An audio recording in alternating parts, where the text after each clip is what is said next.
Hi అందరికీ. అందరూ ఎలా ఉన్నారు? మేమైతే చాలా చాలా బాగున్నాము. నా వంటలు ఆదరిస్తున్న మీ అందరికీ కృతజ్ఞతలు. ఈరోజు నేను దోసకాయ పచ్చడి చేసి చూపించబోతున్నాను. చాలా రోజులైంది చేసి. దోసకాయ పచ్చడిని చాలా విధాలుగా చేస్తాము. ఈరోజైతే నేను వేరుశెనగ పప్పు వేసి దోసకాయ పచ్చడి ఎలా చేస్తామో చేసి చూపిస్తున్నాను. రండి చేద్దాం. దోసకాయ పచ్చడి కోసం ముందుగా మనము గట్టిగా ఉండాలి. ఇలా ఉంటే ఈ కాయ చాలా టేస్టీగా ఉంటుంది. చేదు కూడా ఉండదు. ఇలాంటి కాయను మనం సెలెక్ట్ చేసుకొని పీల్ చేసి దీన్ని సన్న ముక్కలుగా ఫస్ట్ కట్ చేసి పెట్టుకుందాము. ఇప్పుడు స్టవ్ పైన బాండలు పెట్టుకొని స్టవ్ వెలిగించుకోండి. ముందుగా స్టవ్ వెలిగించుకోవాలి. సిమ్లో పెట్టుకోండి. ఎప్పుడు హై ఫ్లేమ్ పెట్టొద్దు, మాడిపోతాయి. సిమ్ టు మీడియం అడ్జస్ట్ చేసుకుంటుంటే చాలు. పెట్టుకొని ఒక 2 స్పూన్స్ ఆయిల్, నేనైతే ఊరికే అందాజుగా వేస్తున్నాను. ఆయిల్ చాలా తక్కువే పడుతుంది, ఎక్కువేం పట్టదు. అంతే, ఆ ఆయిల్తోనే మనకి పచ్చడి అయిపోతుంది. దీనిలో ధనియాలు, జీలకర్ర, మెంతులు, నేనైతే కొద్దిగా మెంతులు కూడా వేసుకుంటానండి. మెంతులు వేసుకుంటే టేస్ట్ బాగుంటుంది. చేదు వస్తుందేమని మీరు ఎవరు అనుకోవాల్సిన అవసరం లేదు.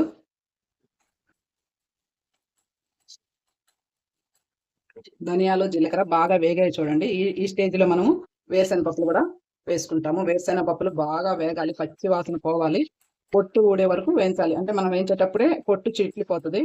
అప్పుడే బాగా వేగినట్టు మనకి గుర్తుపెట్టుకోండి. శుభ్రంగా కడుక్కున్న దోసకాయని మనము పీల్ చేసేసుకొని ఈ టైంలో, అవి వేగే టైంలో దీన్ని సన్న ముక్కలుగా కట్ చేసుకుందామండి. కొంతమంది అయితే పొట్టుతోటి కూడా పచ్చడి దంచుకుంటారు. నేనైతే పీల్ చేస్తున్నాను. అది మీ ఇష్టాన్ని బట్టి ఉంటుంది. చూడండి, గింజలు ఉన్నాయి కదా, గింజలు ఫస్ట్ ఒకసారి చెక్ చేసుకోండి చేదు ఉందా లేదా అని. మోస్ట్లీ చేదు ఉండదు ఈ టైప్ ఆఫ్ కాయలో. చేదైతే లేదు.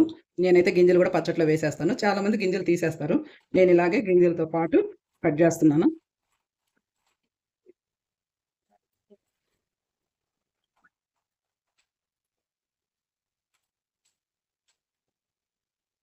వేరుశెనగపప్పు చూడండి, మంచి వాసన వస్తున్నాయి. అన్ని ఇట్లా చిట్లయి చూడండి, పొట్టు చిట్లయి. ఈ స్టేజ్లో మనము ఎండుమిర్చి, నేను ఈ ఎండుమిర్చి తీసుకుంటాను. ఇవి నాటుకాయలు. పచ్చడి మంట ఉండదు, కడుపులో మంట రాదు. అందుకని ఈ పచ్చళ్ళకి, పొడులకి ఇంట్లో అన్ని నాటుకాయలే వాడతాను నేను. వీలైనంత వరకు మీరు కూడా ఇలాంటి కాయలే సెలెక్ట్ చేసి పెట్టుకోండి పదార్థకి. ఒక గుప్పెడు కరివేపాకు వేయండి. పచ్చడికి మంచి ఫ్లేవర్ వస్తుంది. హెల్త్ బెనిఫిట్స్ చాలా ఉంటాయి కరివేపాకులు, మీకు తెలియదు ఏం కాదు.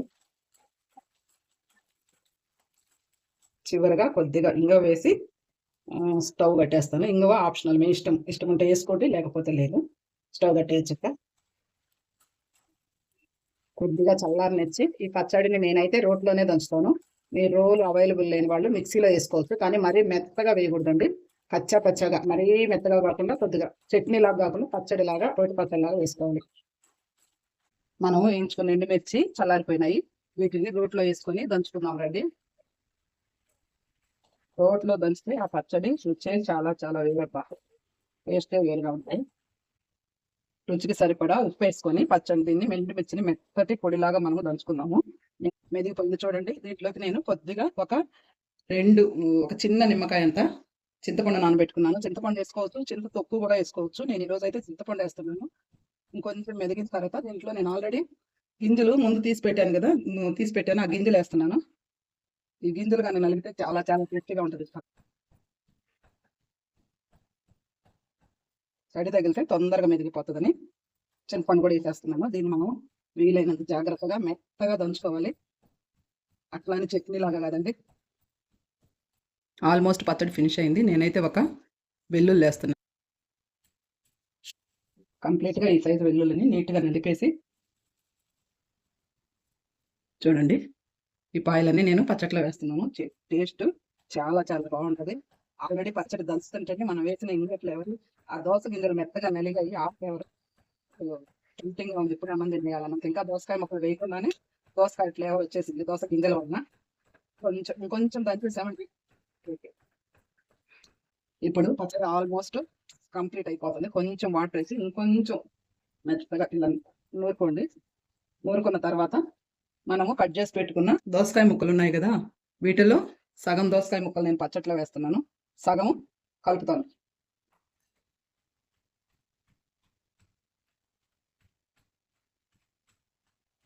ఆల్రెడీ కంప్లీట్ అయిపోయింది. దీన్ని వేరే గిన్నెలో కానీ, లేదా ఆల్రెడీ మనం తిరగమాతిన బాండట్లో కానీ తోడుకోవాలి. దీనికి పోపు పెట్టాల్సిన అవసరం లేదు. మీరు అవసరం అనుకుంటే పోపు పెట్టుకోండి, ఎక్స్ట్రా రుచి ఉంటుంది, ఎక్స్ట్రా నూనె కూడా పడుతుంది.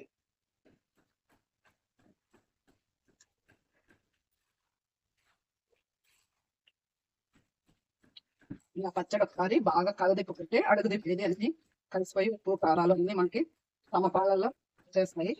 చూడండి కొంచెం నేనైతే సాల్ట్ ఉప్పు చూస్తున్నాను. పర్ఫెక్ట్ గా సరిపోయింది. ఉప్పు కారం ఉప్పు అన్ని ఏది ఎక్కువ లేదు, ఏది తక్కువగా లేదు, మంచిది. ఇప్పుడు దీన్ని తోడేస్తాను.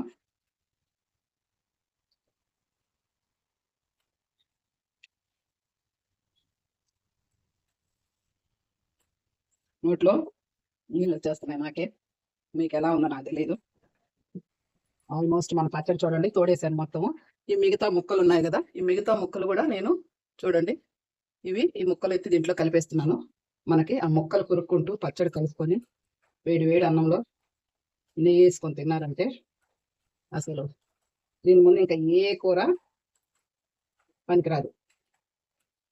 నాన్ వెజ్ తినే వాళ్ళైతే ఒక ఆమ్లెట్ వేసుకోండి, లేదా ఒక ఎండు చేప ముక్క పక్కన పెట్టుకొని తినండి. వెజిటేరియన్స్ అయితే వేయాలంచుకోండి. ఇంక ఇంతకు మించి కూర అవసరమే లేదండి. సూపర్ సూపర్ టేస్ట్ ఉంటుంది. ఒక్కసారి ఈ పద్ధతిలో మీరు తయారు చేసుకొని తిని చూడండి, చాలా చాలా బాగుంటుంది. వేడి వేడి అన్నము పొగలు రక్కుతుందండి. ఆమ్లెట్ వేసుకునేంత వరకు కూడా నేను వెయిట్ చేయలేను. మా ఊర్లో దీన్ని మేము హస్తం అని పిలుస్తాము. మీరేమంటారో కామెంట్ చేయండి. అన్నం పెట్టుకునే వెంటనే ముందు కూర వేసుకోవాలి, కానీ నేను అప్పటిదాకా ఆగలేక ముందు అన్నం పెట్టేసుకున్నాను.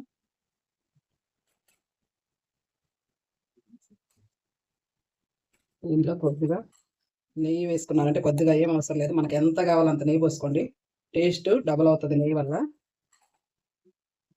ఇప్పుడు ఇది నేను తింటాను. రండి, అస్సలు ఈ దోసకాయ పచ్చడితో అన్నాన్ని మిక్స్ చేసుకొని తిన్నారంటే స్వర్గం.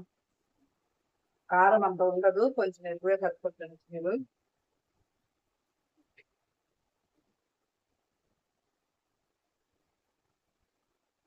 మా ఛానల్ ఫస్ట్ టైం చూసేవాళ్ళు ఎవరైనా ఉంటే సబ్స్క్రైబ్ చేసుకోండి, లైక్ చేయండి, షేర్ చేయండి. థ్యాంక్ యూ ఇంతసేపు నా వీడియో ఓపికగా చూసినందుకు.